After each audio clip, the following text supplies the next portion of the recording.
Gagawin ko naman ngayon ay magpi-fix po ako ng air horn. Kasi itong dump truck kasi na to ay bali general repair siya. Electrical, mechanical na body repair. So open na yung area dito sa paglalagyan ng horn, kaya ikakabit ko na siya hanggat maluwag pa siya.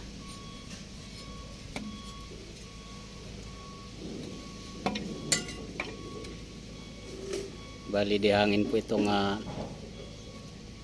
horn na to dahil dump truck siya.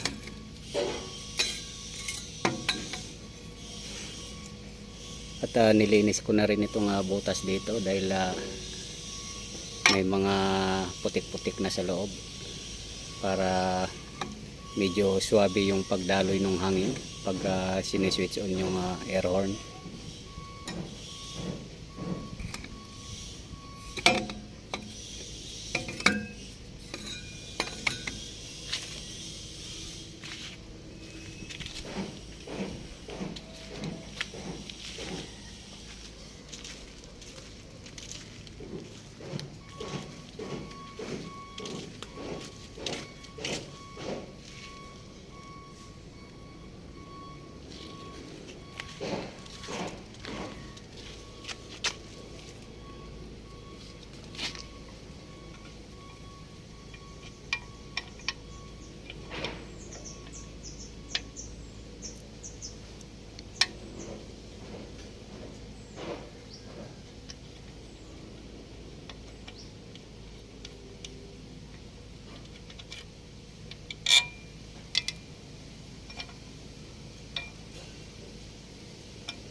Ito naman yung linya ng hangin. Once na pinindot yung horn pad, ganahin yung horn pad, direktang may lalabas sa magnetic switch, may lalabas na hangin doon, parang i-open niya yung pinaka valve. So didiretso siya rito. Itong pipe na to, pag dumiretso siya rito, so iihitin itong air horn na to, so doon siya tutunog. Ayan. Magiging ganyan siya.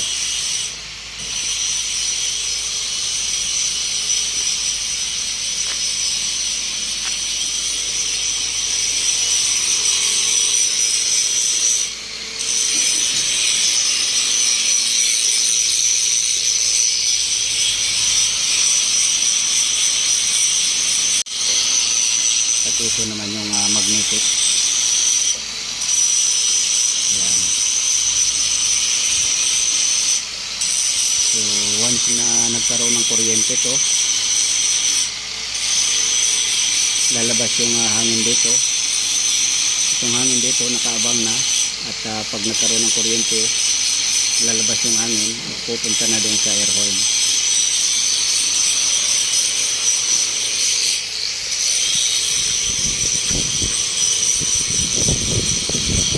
Yung pipe niya. Ayan.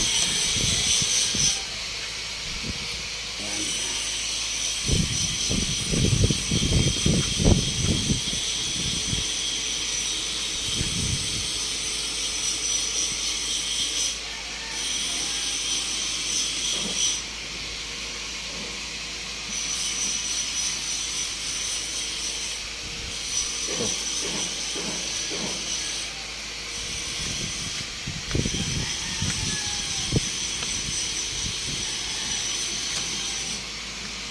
So kaya pag minsan na hindi gumagana yung air horn ng mga dump truck, so ito minsan ay ipit kasi itong air pipe na to. So walang makakadaloy dito. So pag walang nakadaloy na hangin dito, so hindi tutunog itong air horn na to.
So ayan na po,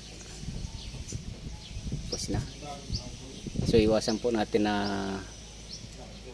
dumikit itong trumpet na to dito sa mga bakal, sa mga bracket na to, o kaya ito sasabit dito kasi nare-restrict po or napipigilan yung pagbuga ng horn ng hangin. Nagbabago po yung tunog, so dapat wala siyang sasabitan or hindi siya tatama dito itong horn na to, itong trumpet. Yan, kasi magbabago po yung tunog ng busina. Dapat free po siya. Yan, katulad po ng ganyan.